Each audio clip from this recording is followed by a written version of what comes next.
Hey everyone, welcome back. So, in the last unit, we talked about the Fourth Crusade, which was interesting partially as a reflection of Innocent's power. Innocent III, the most powerful pope of the Middle Ages, really flexes his muscles, not only in selling indulgences and setting a pattern there that will, of course, continue and evolve until it becomes the major grievance behind the famous Protestant Reformation of the 16th century, but also suspending all of the mercantile operations of the city of Venice for a year, or excommunicating an entire crusading army, which you might think is possibly dangerous, but the kind of thing Innocent could do.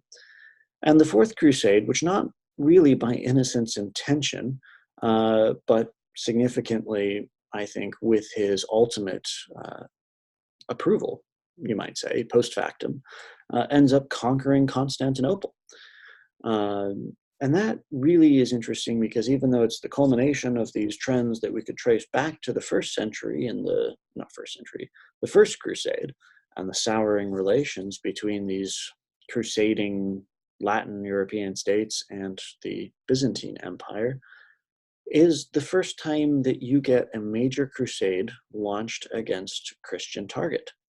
Um, I suppose you could count the political crusade in Sicily along those lines, but it's not of the same scale by any means. Now, to clarify again, it's not launched against Constantinople, but it redirects there. And again, Innocent approves of this ultimately, though he wishes the Crusaders had continued on to Jerusalem. So the creation of the Latin Empire of Constantinople, which would run from 1204 to 1261, is certainly significant for all of the reasons we laid out in the last unit.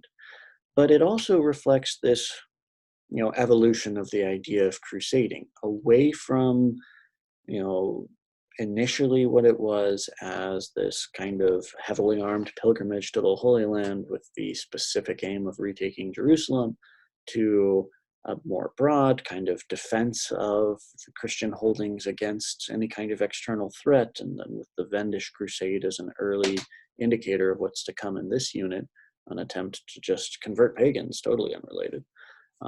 Crusading is really expanding in its definition, and the sorts of things we're going to see this unit, the crusades that happen in Europe as we take a break from our numbered crusades to the Holy Land, uh, require us to break down a little bit that evolution.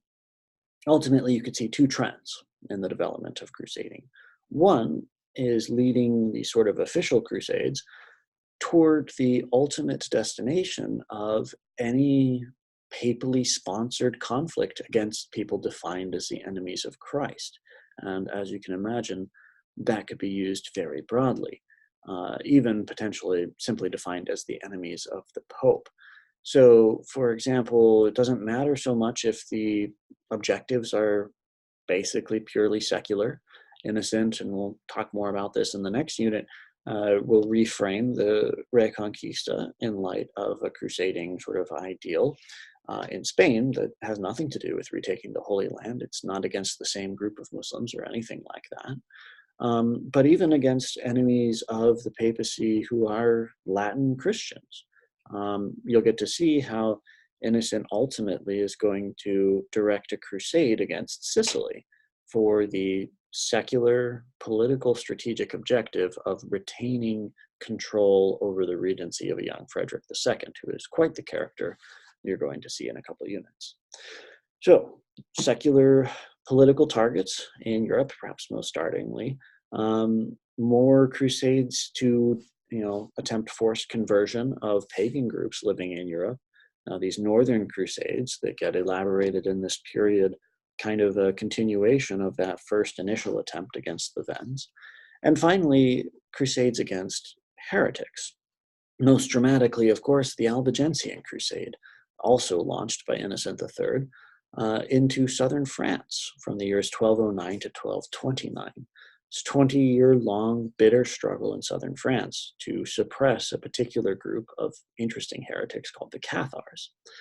Um, that's quite a phenomenal thing, but one of the reasons a crusade is necessary for it, or at least the reasons the crusade goes on so long, are secular political interests in the region.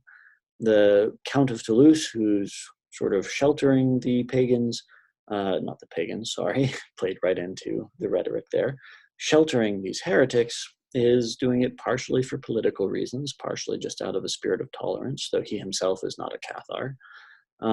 More significantly, the king in France is interested in extending royal authority southward. Long have they had ambitions on the southern reaches of France, but in reality, royal authority had been felt very loosely, and the counts had operated with considerable autonomy up to this point. So, in southern France, as ultimately in Spain, crusading is redefined to such an extent that there's no particular direct objective. It's simply go southward, fight the enemies of God for 40 days, and receive your crusading indulgence, which at this point is the kind of blank check forgiveness that many people assumed was behind plenary indulgence in the First Crusade. It has significantly expanded. So that's our one primary thrust for the main crusades, is just any enemy of God as defined by the Pope. And sanctioned by the Pope is a crusade. But that definition can't really encompass the developments we see in popular crusading. The Peasants' Crusade, sort of the first instance of popular crusading that accompanied the First Crusade.